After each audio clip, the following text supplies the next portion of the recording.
नमस्कार दोस्तों आज एक सुबह एक वीडियो वायरल हुई है जो डाकल में तपस्या कर रही थी कंचन नाथ और उसके गुरु की। उन्होंने डाकल गांव पर आरोप लगाया है कि उन्होंने हमारा जो चंदा का पैसा है वो रख लिया और हमें हिसाब नहीं दिया। तो इसी मसले के बारे में हम डाकल से जो सरपंच है अनिल कुंडू जी, इनका भी पक्ष लेते हैं इसके बारे में। हाँ जी, नमस्कार जी सरपंच साहब। हाँ जी, नमस्कार जी। सरपंच साहब, जो आज वीडियो वायरल हुई है जो कंचननाथ के गुरु थी वो उन्होंने बयान दिया कि डाकल ने हमारे पैसे रख लिए, तो इसके बारे में आपका क्या कहना है? सबसे पहले तो सभी दर्शकों को मेरी तरफ से राम राम। बात ऐसी है जी, जो कंचननाथ हमारे गांव में तप रही थी वो कम से कम भी 31 दिन तपी है और शुरू से उसके पास पैसे आ रहे हैं। कम से कम भी 40-50 हज़ार रुपये डेली आते थे। हमने उसे कोई पैसा नहीं लिया, एक भी पैसा। जबकि उसके पास वो फॉर्चूनर गाड़ी वाला आया था, वो भी 3 लाख रुपए दे के गया है। उसके किसी ने वो चांदी का मुकुट भी पहनाया है, किसी ने सोना कड़ा पराया, किसी ने डोलों की माला डाली है। तो कम से कम भी 40-50 लाख रुपए लगभग उसके पास आए हैं, जो गांव वाले कह रहे हैं। गांव वाले के हिसाब से 40-50 लाख रुपए उसके पास आए, जबकि हमने उससे कोई पैसा नहीं लिया।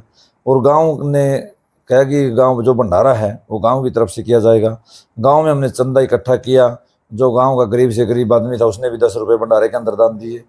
तो गांव का भंडारा था, जो गांव का रुपया था उसमें हमने गांव का भंडारा किया, उससे कोई पैसा नहीं लिया। जो साधु भी कह रही है कि मेरा जो वो दान दक्षिणा थी वो रख गया, ऐसा कुछ नहीं है जी। हमने तो बल्कि जब तक यहाँ से साधु विदा किए, गांव की तरफ से तीनों को 21-21 हज़ार रुपये दे के वो विदा किए हैं और यहाँ से वो खुश होके गए थे। बाद में पता नहीं साध्वी को क्या हुआ और उसने ऐसे विचार रखे, वो साध्वी की सोच है। नहीं, उन्होंने कहा कि जो पर्ची काटने वाले थे वो डाकल गांव के सही थे।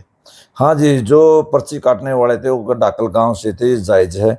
वो पर्ची जो गांव की थी नहीं, जो गांव से लोग आए थे हमारे गांव से, जिन्होंने भंडारे के अंदर दान दिया है, वो थे सिर्फ उस दिन। उसी दिन जो साध्वी भी है, जो अपने माता बहनों को जो संदूक देते हैं, वो एक संदूक रख के बैठी थी। और वो पूरा का पूरा संदूक, कम से कम भी ये लाओगे वो 2x4 का तो होगा, वो भर के लेके गई है पैसे होगा यहाँ से। क्योंकि मैंने साध्वी को कहा कि जो है उसका जब इन्होंने पूजा दक्षिणा देनी थी कि इसको खोल लो, उन्होंने मना कर दिया कि इसमें से मैं कोई पैसा नहीं दूंगी, ये मैं यहाँ खोल के भी नहीं दिखाऊंगी, वो वहाँ लेके जाऊंगी।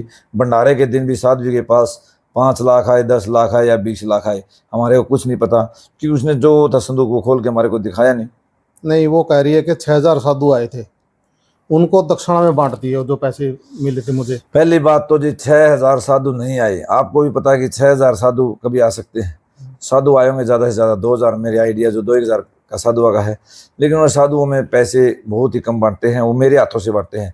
साध्वी ने अपने हाथों से कोई पैसा नहीं बांटा, मैंने बांटे। ज़्यादा से ज़्यादा हाईएस्ट 3 लाख रुपए बढ़ सकते हैं, कि उन्होंने 1,20,000 रुपये एक बार दिए। 1,30,000, 3 10-10 हज़ार की गड्डी और 2 50-50 की। उसके बाद उन्होंने लाख रुपए फिर ले आए थे, वो 2,30,000 रुपये। बाद में 50,000 रुपये मैंने अपने हाथों से बांटे हैं। तो लगभग 3 लाख रुपए करीब है नहीं वो पैसे बटे, 3 से ऊपर नहीं बटे एक पैसा। वो तो कह रही है कि मेरे ऊपर कर्जा चढ़ गया 4 लाख रुपए। ये तो पूछो साध्वी से, वो कहते नहीं कर्जा चढ़ गया। ये पूछो साध्वी से, कर्जा किस चीज़ का चढ़ा आपके ऊपर? उसने गांव के अंदर कोई लाइब्रेरी बनवाई हो, को गौशाला बनवाई हो, को धर्मशाला कर गई हो, या मंदिर के अंदर को कमरा बनवा के गई हो, तब तो वो कह सकते हैं मेरे ऊपर कर्जा चढ़ गया। बताओ कैसा कर्जा चढ़ गया? कर्जा कैसे चढ़े उसके ऊपर? सरासर पूरी झूठ है, हम इसका खंडन करते हैं। साध्वी ने ऐसा कुछ नहीं किया है। और फॉर्चूनर गाड़ी आपके पास है क्या? नहीं, फॉर्चूनर गाड़ी वाला तो एक दिल्ली से आया था जी। जो फॉर्चूनर गाड़ी वाला वो दिल्ली से आया था, उसने वो धागा बांध और वो उसको 3 लाख रुपए दक्षिणा के रूप में दे के गया है। उससे हमारा कोई लेना देना नहीं है। हम मौके पे वहाँ थे भी नहीं, पता नहीं उसने इस चीज को चेक दिया, रुपये दिए, क्या करे। नहीं, वो तो 1,51,000 बता रही है, बल्कि आप तो 3 लाख बता रहे हो। नहीं, 3 लाख रुपए जी। वो 1,51 बता रही है, वो भी कह रही है कि गांव को ही दिए। वो देखो, उसने पर्सनल किसी का नाम लिया। नहीं, वो दिल्ली से बात, उसने तो पूरा गांव को ही लपेट लिया। नहीं, वो पूरा दिल्ली से बनिया आया था। 3 लाख रुपए उसको दे के गया है। मैं दावे के साथ कह सकता हूँ, मेरे सामने अगर 3 लाख रुपए उसके पास नहीं है तो उसने रुपये दिए, क्या दिया ये हमारे को पता नहीं। पूरी मीडिया में वायरल है 3 लाख की। हाँ जी। तो ऐसे ऐसे जो अब तो आपने एक्सपीरियंस हो गया, ऐसे ऐसे साधुओं से, मतलब अगर उनके बारे में आप कहो कि आगे भी किसी गांव के अंदर कोई ऐसी ना बात बीते, मतलब कि क्या प्रिकॉशन लेने चाहिए? कहते हैं कि साधु भूखा भाव का ना धन का भूखा, और जय धन का भूखा और साधु ना हो। पहली बात तो जो आजकल के ये तुच्छ साधु कुछ, बाकी बढ़िया साधु काफी हैं, लेकिन कहते नहीं एक मैं सोया को लिवाड़ दे, वो वाली बात है। जो इसने किया नहीं वो गलत किया है। ये पूरा साधु समाज को कलंक है इस चीज़ का।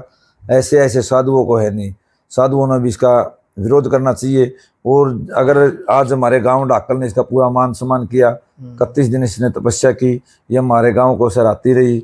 जो इसके गुरु जी थे उन्होंने भी समयण भंडारे के अंदर ये कहा कि डाकल गांव ने पूरा मान सम्मान किया, विशेषकर सरपंच ने हमारा पूरा मान सम्मान किया। इन सभी ने ये कहा।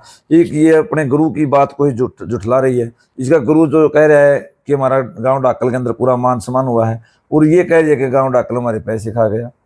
तो ये दोगली बातें कैसे कर रहे हैं मेरे को ये नहीं पता। जो इनका गुरुजी था वो बहुत ही बड़ी आदमी था, और जो कंचन नाथ थी वो तपस्या कर रही थी, वो भी ठीक लड़की थी, क्योंकि अभी वो मोह माया से दूर है। और अगर कंचन नाथ भी ऐसे साधुओं के साथ रही तो उसकी जो भक्ति भावना है वो खंडन होगी। आपने तो वैसे 1 महीना पूरा बचाव किया है, क्योंकि हमारे जैसे बोलते थे कि ये तो फंड है, तो आपने बहुत साथ दिया कि ऐसे गलत ना बोलो, साधुओं को नहीं हम केस कर देंगे। देखो जी, तो साथ दिया उसका आपको ये सिला मिला। हाँ जी, बात सुनो जी, हमारा गांव है नहीं, साधु संतों की है नहीं, वो आदर सत्कार करता है, मान सम्मान करता है। हमारे गांव भी कभी भी साधु का निराकार नहीं करता, क्योंकि कहते हैं कि जिस नगरी साधु नहीं, नदी नहीं गुंजार, तज हुआ देश राजम की मोटी मार। साधुओं का आवागमन गांव के अंदर होना चाहिए, लेकिन ऐसे पाखंडी साधुओं का नहीं।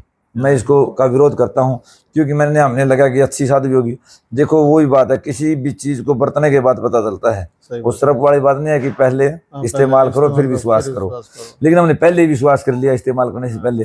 हमारा ये वो मानो। तो ये थे हमारे सरपंच साहब के विचार। धन्यवाद। धन्यवाद।